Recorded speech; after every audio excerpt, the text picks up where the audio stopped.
بسم الله الرحمن الرحيم. اللهم صل وسلم وبارك على رسول الله. ازيكم يا حبايبي، عاملين ايه؟ يا ترى هنعمل ايه النهارده؟ هنعمل النهارده المايونيز في البيت من غير بيض وبمكونات بسيطة وبطريقة سهلة، وهنعمل التومية بطريقة برضو سهلة وبسيطة. اللزوم بقى شاورما، لزوم فراخ مشوية، زي ما تحبوا تاكلوها. طبعا هنا معايا مكونات المايونيز لوحدها والشاورما لوحدها. في حاجات مشتركة وفي حاجات مش مشتركة، فانا حاطة كل حاجة لوحدها علشان الدنيا ما تتلخبطش على بعضها. عندنا الخل مشترك وعندنا الزبادي مشترك. ماشي. طبعا عندي مكونات المايونيز الاول هنبتدي بيه، لان احنا هناخد منه للتومية.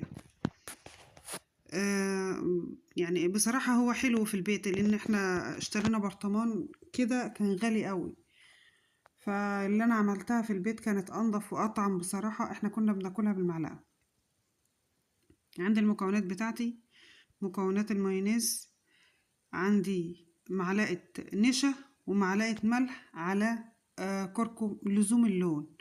بس النشا انا نسيت احطها، بس حطيتها في الكبة هنا، حطيتها وانا شغالة. كوباية لبن متلج ساقع، كوباية زيت زيها، معلقة زبادي صغيرة، ومثلثين جبنة. كوباية لبن متلج، معلقة ملح، معلقة نشا، رشة كاري عشان اللون، كوباية زيت، معلقة صغيرة زبادي، بس مثلثين جبنة مثلثة. هنزل بقى المكونات بتاعتي. يعني نزلت اللبن، يفضل الكب عن الخلاط كمان. انزل كل اللي في اللبن، ما شاء الله عليه اللبن يعني الدسم.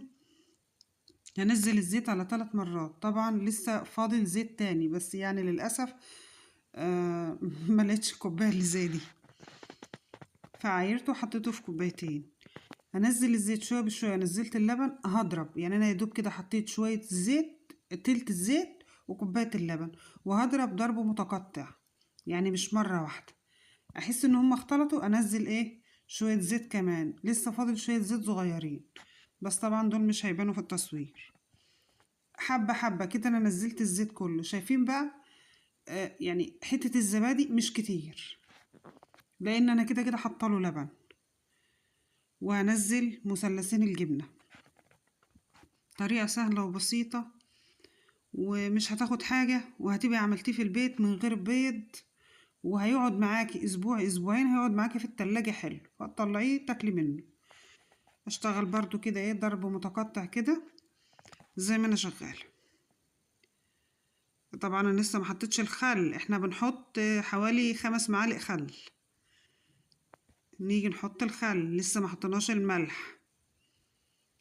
احنا هنحط الملح وبعدين انا حطيت النشا بقى. ادي الملح وانا حطيت النشا، بس يعني انا ما جبتش الصورة وانا بحط النشا. معلقة نشا مش كبيرة، يعني معلقة ممسوحة، ومعلقة ملح صغيرة، يعني املحه اطعمه، ورشة بابريكا صغيرة. انا ما حطيتش الملح كله. هضرب بقى واحدة واحدة. لو غلبك هقولك على طريقة حلوة تخليه يربط معاكي على طول. هناخده على النار يدوب يسخن، هتلاقيه تقل معاكي في ثواني. النشا واللبن هيتقل معاكي. شايفين؟ انا خدته هنا على النار ثانية، لان بقيت حاسه ان هو خفيف. يدوب دفع كده، حسيته تقل معايا، وجبته على الكبة تاني. ضربته ضربة تانية عشان برضو كل المكونات احس ان هو بقى ناعم كده وحلو. شايفين القوام بتاعه عامل ازاي؟ كل ما بيهدى كل ما بيتقل. ماشي. احنا كده خلصنا المايونيز. سنة صغيرة كده على النار، يدوب يسخن يلف معاكي، تفضيه في الكبة، تضربيه ضربة وتفضيه. كده احنا خلصنا المايونيز بتاعنا، ولا بيض ولا حاجة. طريقة سهلة وبسيطة. طبعا اللي في الكبة ده انا مش همسحها كلها، لان انا كده كده هحط مايونيز للتومية. عندي معلقتين مايونيز حلوين. انا لسه هزود تاني، بس انا حطيت دول كده. عندي ربع كوباية لبن او تلت كوباية لبن برضو ساقع. عندي 5 معالق زيت. ماشي. عندي بقى الاساسي في التومية هو التوم، فانا مش بحب وانا باكل الاقي التوم تحت اسناني، فبحط توم باودر، ريحته قوية برضو، ريحته جامدة، جايباه من مكان كويس. انما لو حابين تحطوا توم فصوص حطوا، بس هيغلبكوا على بال ما يتفرم، يا اما تدقوه بقى. وطبعا نزلت هنا ايه برضو شوية خل، يعني حوالي برضو ايه 3 معالق خل. عندي هنا بقى ايه اللي هتخلي لي المكونات دي كلها تربط مع بعضها، طبعا عمرها ما هتربط كده، مفيش حاجة تمسكهم. وطبعا حطيت معلقة زبادي. عندي هنا معلقتين نشا او ربع كوباية نشا، وكوباية مية عليهم من غير اي حاجة، هدوبهم واحطهم على النار. انا كنت عاملاها من بدري بس بتاع عشان تهدى، لازم تكون باردة عشان تتحط على على الخليط بتاعي.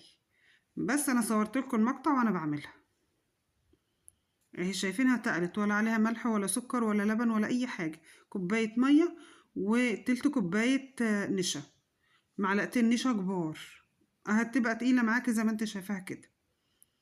وهروح منزلها ايه، انا ضربت الخليط بتاعها طبعا باين اهو، انزلها اكملها ايه في الكبة كمان شوية. معلش انا بحب احلف المعلقة عشان انا بستحرم الحاجة تروح على الفاضي او تروح في الحوض. عندك يعني هو الخلاط ماشي كويس، بس يعني الكبة ايه بتبقى افضل، لان احنا شغالين بقى بالكبة واحنا قاعدين كده. هضرب بقى ايه هنا، بضرب حلو بقى مش متقطع ولا حاجة. هاخد بقى معلقتين مايونيز كمان، لان انا هعمل منها حاجة حلوة وكانت جميلة، وبقينا ناكل فيها بالمعلقة. ان انا يوميها كنت عاملة معاها شاورما، فانا طبعا كنت عاملة الشاورما قبل كده، فقلت اعمل المايونيز وسلطة التومية او التومية في فيديو ايه لوحدها.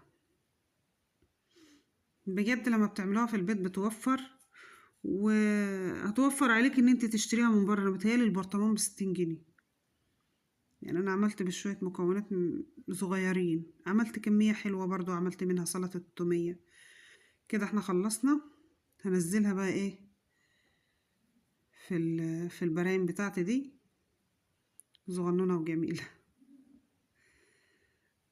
انا هقول لكم دلوقتي انا نزلتها ليه في برامين او في طاجنين. هنا بقى همسح كويس بقى، مش هسيب حاجة خلاص بقى، ننضفها كويس بدل ما تتغسل في الحوض. هنا بقى ادي المايونيز بتاعي، قوامه جميل وكل مدى كل ما بيتقل. عايزه اقول لكم ان انا عبيته في البرطمان جميل، وممكن تحطيه سلطه كولسلو، اي حاجه انت حباها ممكن تحطيها على تتبيله الشاورما. انا خدت منه لتتبيله الشاورما. عندي بقى هنا ايه دي يا جماعه، مش سلطه كولسلو. سلطه الكولسلو بيتحط لها كرومبا او خس كابوتشي وعسل ومواويل تانية.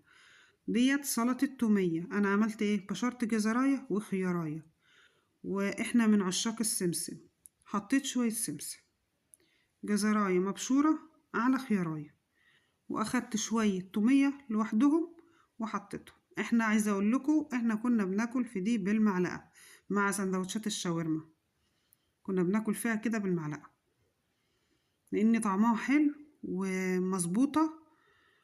انا هحط سمسم تاني على فكرة. وحطيت برضو ايه اولا انا حطيت منها جوه سندوتشات الشاورما. هحط سمسم تاني. احنا بنحب السمسم، كتري اوعي تستخسري. حطيت منها جوه سندوتشات الشاورما، وحطينا بقينا ناكل منها. انا بقينا حاطين كل واحد معلقه كده وناكل جنب سندوتشات الشاورما. كان طعمها حلو، يعني مخليه الاكل طعمه حلو، وحاجه بيتي حاجه نظيفه. بتهيالي يعني مش الكميه دي لو اشتريتوها بتبقى بقد ايه. معانا هنا المايونيز عملناه بتكاليف بسيطة من غير بيض، وسلطة التومية والتومية حاجة بسيطة وحاجة سهلة. وهتخش المطبخ تجهزيها بسرعة، حتى لو ما عندكش كبة عندك الخلاط هتعمليها فيها. لو المايونيز دوخك ومرضاش يربط معاكي، يعني دقيقتين على النار هتلاقيه ربط معاكي وبقى زي الفل. وطبعا شفنا التومية طريقتها سهلة وبسيطة. مفيش اسهل من كده، مكونات بسيطة. ولا المايونيز بقى اللي بنشتريه وبيكون البيض ني فيه، على ما اعتقد انه مش مستوي اصلا فيه. فلا، احنا في البيت كده حاجتنا نظيفة، عاملين بايدينا. ما تنسوناش في التعليقات واللايكات والكومنتات الجميلة، بحبكم في الله. إلى اللقاء.